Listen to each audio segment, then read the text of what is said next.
afternoon, everybody. Thanks for coming. We're going to talk about a missing persons case today. A Navarre woman, Cassie Carli, 37 years of age, was last seen Sunday the 27th behind Juana's Pagoda in the parking lot. She was there to meet Marcus Spanevelo, who I think also has his photograph as well. They have a child in common, a 3-year-old girl. They were met there to do a child exchange. That was the last time that we know of that Cassie was seen. The next day, Monday the 28th, about midday, we received a call from Cassie's father reporting her missing. The next day, Tuesday the 29th, we find Cassie's car behind Juana's Pagoda. And what we found concerning was, inside that car was Cassie's purse.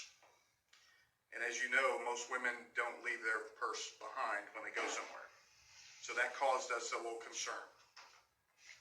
Then, Wednesday the 30th, we located Marcus in Birmingham, Alabama. 3 detectives from Santa Rosa County drove up there to interview him. They made contact with him and also with Saylor, the daughter. And they called out Alabama Child Services, who checked over the girl, and that was that for that part. So they interviewed him and came back here.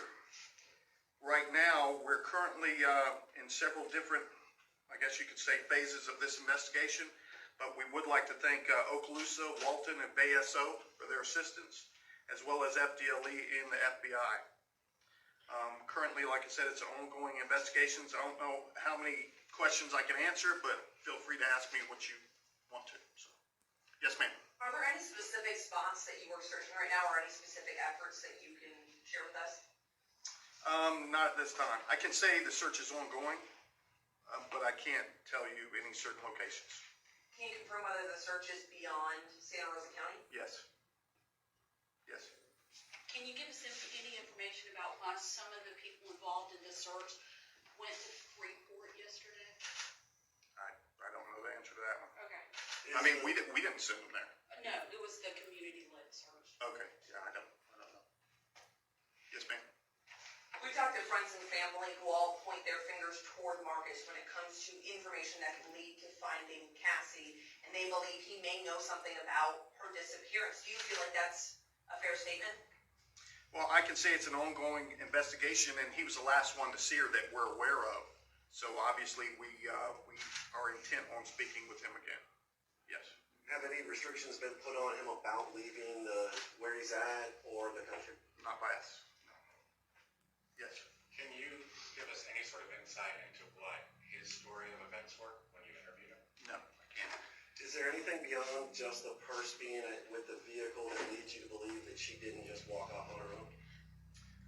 That you can tell us. Yeah, not that I can speak to right now. But like I said, obviously, you know, I've been married 32 years, and I'll tell you, my wife goes nowhere without her purse.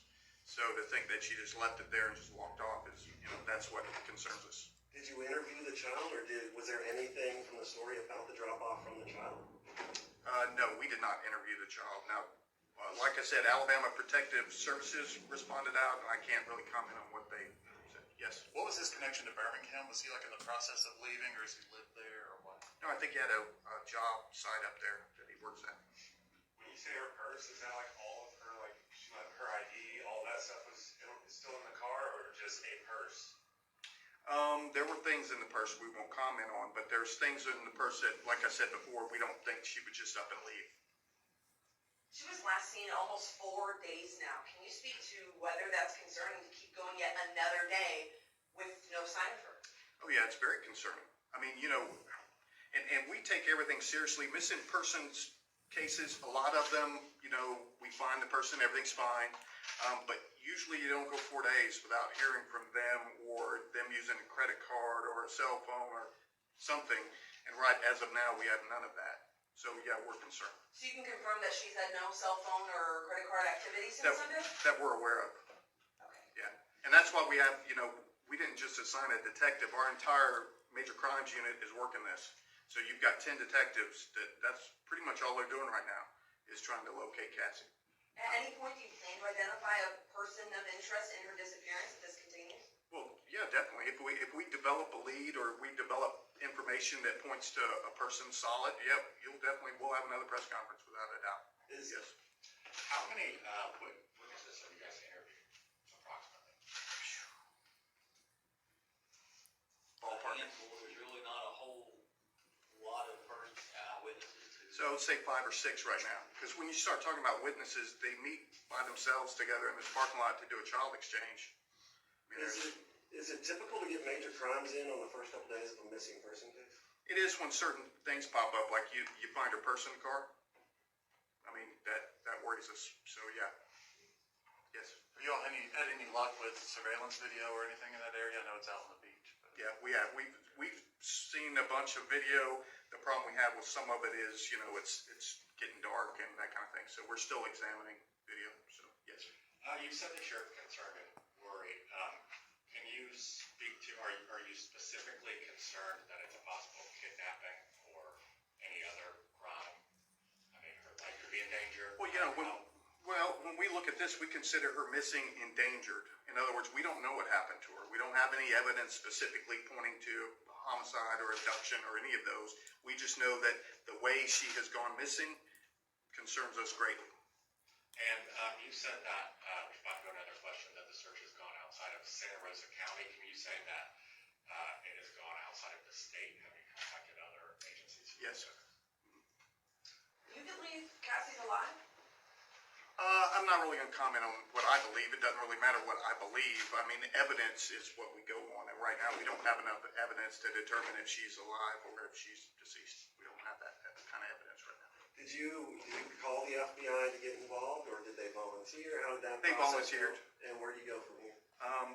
They'll be examining evidence for us, certain types of evidence that we don't have the capability of looking into. They'll take that.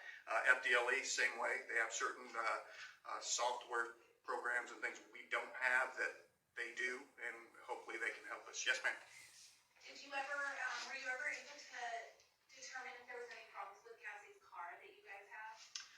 We're not going to comment on that, but yeah, we do have the car in custody. So yes. Anything else? Okay. Thank you very much.